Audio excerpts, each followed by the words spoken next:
या फिर सत्तू को लाकर, या फिर हमारी पुरानी जो मिलेट्स हैं उनके बारे में बात कर, कोदो, कुटकी, सावा, इनके बारे में बात कर आज के बच्चों को बताएंगे। या फिर आज जो जीन्स पहनते हैं बच्चे और उसमें भी वो जीन्स कहीं माढ़ी के पास कट गई हो, जान के पास फट गई हो, नीचे में लटक रही हो, जिसका मूल्य इतना ज्यादा होता है, ऐसे जमाने में हम उनको एक शालीन तरीके से कपड़ा पहनाने की संस्कृति को यदि बताना चाहते हैं और उसमें हम पूरे तरीके से नेस्तनाबूद हो जाते हैं, तो ऐसे में भारतीय ज्ञान परंपरा को बताने की आवश्यकता क्या? या फिर जहां हम भारत के संविधान को देखते हैं कि धर्म जो है वो प्रत्येक व्यक्ति का अपना निजी है, और ऐसे में हम भारतीयता को लेकर जब हम विश्व बंधुत्व की भावना से ओतप्रोत होकर बात करते हैं, तो क्यों भारतीय ज्ञान परंपरा की बात करते हैं? क्या ज्ञान परंपरा केवल भारत में ही है, दूसरे देशों में विद्यमान नहीं है? तो ऐसे में क्यों? बहुत सारे प्रश्न ऐसे आ सकते हैं और ये प्रश्न लाजमी भी हैं और होने भी चाहिए। जब से राष्ट्रीय शिक्षा नीति 2020 भारत में लागू हुई है, तब से लेकर ये प्रचार प्रसार हर तरफ चल रहा है कि भारतीय ज्ञान परंपरा को हम अपने पाठ्यक्रम में किस हद तक समावेश करें और कैसे समावेश करें, और उस भारतीय ज्ञान परंपरा का पठन पाठन हम कैसे विद्यार्थियों तक संप्रेषित कर पाएं, उनके मानस पटल पर उसके चित्र का अंकित या अंकन कर पाएं। ये बहुत बड़ा प्रश्न है।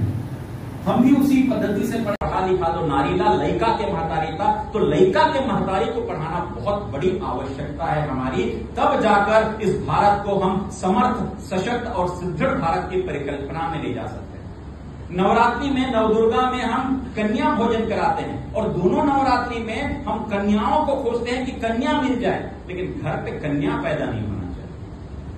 ये हमारे मन मस्तिष्क में आज तक है, और उस 9 कन्याओं को खोजने के लिए दर दर भटकते हैं कि 9 कन्याएं आ जाएं, लेकिन मेरे घर में कन्या नहीं होनी चाहिए, मेरे घर में केवल बालक पैदा होना चाहिए। उस माइंडसेट से भी निकलने का काम ये राष्ट्रीय शिक्षा नीति है। चेतना का विकास होना बहुत आवश्यक है।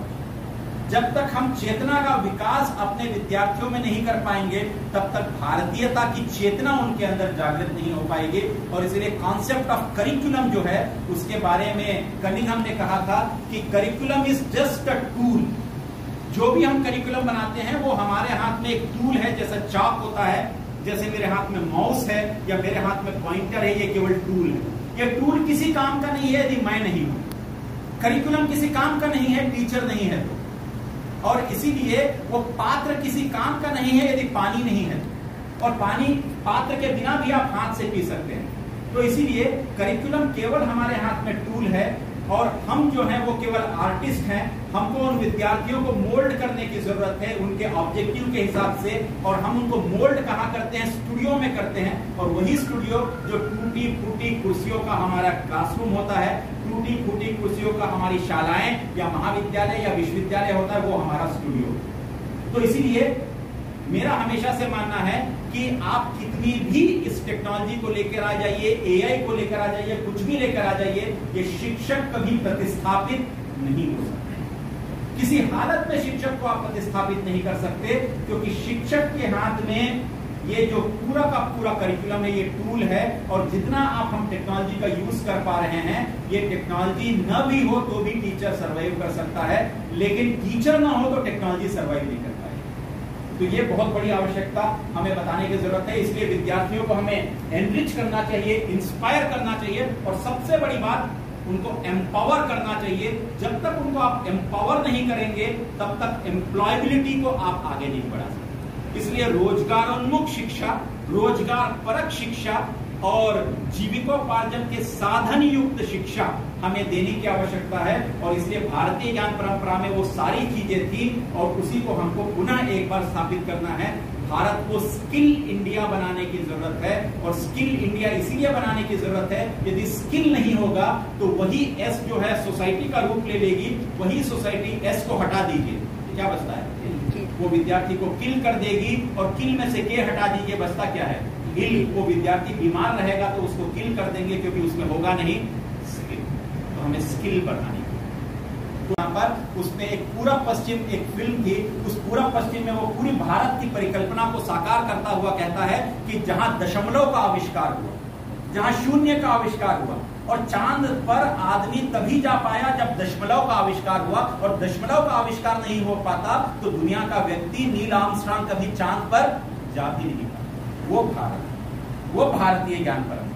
तो उस भारतीय ज्ञान परंपरा को हमें पुनः स्थापित करने की आवश्यकता है, और इसीलिए इन सारे विदेशियों के बाद हम भारतीय पे आते हैं, विवेकानंद की, जो हमेशा कहते हैं मुझे मुट्ठी भर के लोगों को दे दीजिए, मैं पूरी दुनिया की तकदीर और तस्वीर बदल दूंगा। और मुट्ठी बनती कितने से है? 5। और शरीर बनता कितने से है? 5 तत्वों में। विलीन कितने में होता है? 5 तत्वों में। कोश भी कितने हैं?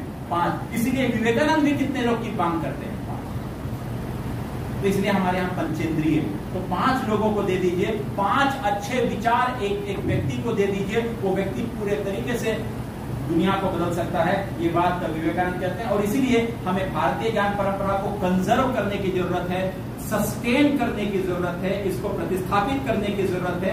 इसलिए भी जरूरत है कि इस वैज्ञानिक युग में हम अपने देशिक विज्ञान को किस तरीके से आगे ले जा सकते हैं, किस तरीके से हमारी ये भारतीय ज्ञान परंपरा जो ह्रास हो गई थी या उसके ऊपर धूल जम गया था, जिसको हम भूल गए थे, जिसके जड़ों में हम नहीं जा पा रहे थे, उसमें जाकर उसको हम कैसे आगे ले जा पाए। और इसीलिए हमारे माननीय प्रधानमंत्री ने कहा राष्ट्रीय शिक्षा नीति 2020 हमें ये नहीं बताती कि क्या सोचा जाए, बल्कि ये बताती है कि कैसे सोचा जाए।